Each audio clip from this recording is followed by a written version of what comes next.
Dans cette capsule d'aujourd'hui, j'avais le goût de te parler de quelque chose qu'on oublie parfois de faire avant de commencer à chanter. Même souvent, c'est quand même assez négligé, je dirais. On prend souvent le temps de faire des vocalises, exemple, avant de chanter, mais on oublie parfois, ou on le néglige, comme je disais, de faire des étirements physiques, donc des étirements corporels.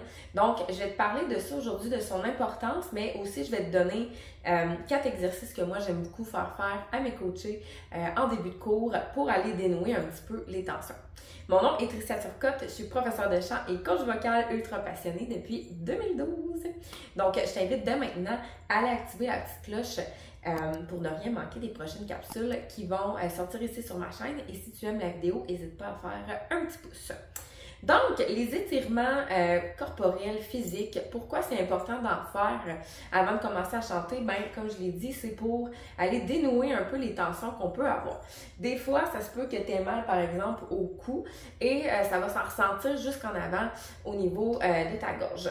Donc, d'aller dénouer ça, ça fait jamais de tort et ça va faire la différence sur ton son, sur ton chant. C'est le même principe, ceux qui vont chanter raide comme ça versus ceux qui arrivent à se détendre, à être décontractés quand ils chantent. Ça fait vraiment une méchante différence sur le son, donc c'est beaucoup plus beau. Alors, très important, parce que c'est ça, si je suis pleine de tension, ça va se ressentir, puis on ne sera pas comme à notre max. Donc, ça vaut la peine d'aller faire quelques exercices. Moi, j'en fais tout le temps faire à peu près 3 en début de cours. Et d'ailleurs, j'ai sorti une petite vidéo là-dessus là, sur les routines d'étirement. Donc, je vais donner d'autres exercices que je ne donne pas nécessairement dans la vidéo d'aujourd'hui. Donc, n'hésite pas à aller la revoir. Alors, un exercice que j'aime vraiment beaucoup qui détend au niveau du cou, justement, c'est les petits demi-cercles comme ça. Donc, j'ai pas besoin de faire nécessairement un tour complet. Je peux vraiment juste aller détendre comme ça en faisant des petits demi-cercles et je ferai l'exercice pendant environ 30 secondes. Ça peut être un peu plus, ça peut être un peu moins. C'est à toi de connaître ton corps, tu vas le sentir aussi. Est-ce que ça dénoue un peu les tensions ou pas tant? D'autres exercices vont peut-être mieux fonctionner pour toi, mais moi, c'est mes coups de cœur que je te présente aujourd'hui, donc 4 exercices. Donc, le numéro 1, c'était ça, c'était les demi-cercles comme ça. Ensuite, à ne pas négliger aussi d'aller masser au niveau du cou, donc avec mon cou, pas avec mon cou, mais avec mes doigts.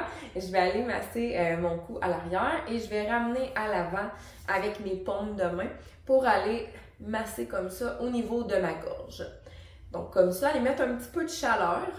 Donc ça fait pas de tort. Oui, peut-être que tu te dis, hey, quand je fais des vocalises, ça va aller préparer mon instrument à l'intérieur, mais c'est quand même à ne pas négliger de préparer aussi à l'extérieur, aller échauffer les muscles et tout ça, comme on ferait avant de faire du sport. On va aller faire des étirements, on va aller faire quelques séries d'échauffement avant de commencer à faire notre sport directement.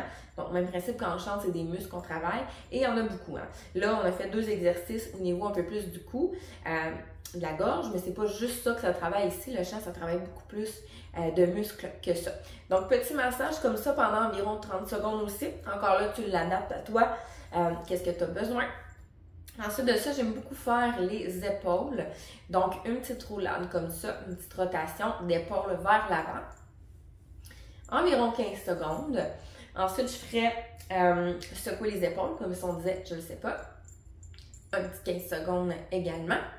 Et je terminerai avec à l'arrière comme ça, donc une roulade, une rotation vers l'arrière comme ça. Donc, ça fait vraiment du bien, ça détend le haut du corps aussi. Et exercice numéro 4 que j'aime vraiment beaucoup, je ne sais pas si on le verra bien à la caméra, c'est la laveuse que j'appelle. Donc, il y a le twist aussi. Ouais, je peux pas tant le faire parce que je suis collée sur mon mur. Donc, c'est vraiment d'aller garder le corps le plus relâché possible, le plus mou possible, si je peux dire. Et on va vraiment faire aller les bras comme ça. Donc, j'ai pas besoin de tout virer mon corps, si on peut dire ça comme ça. C'est vraiment les bras qui vont faire le travail.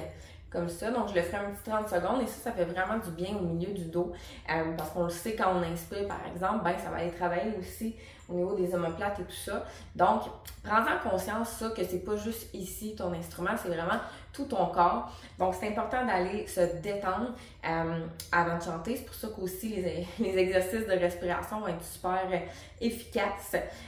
Si aussi tu te sens stressé avant de chanter, je vais te laisser le nom de la vidéo de la respiration pour aller se détendre. Donc, la respiration 4-7-8 que tu peux faire avant un spectacle.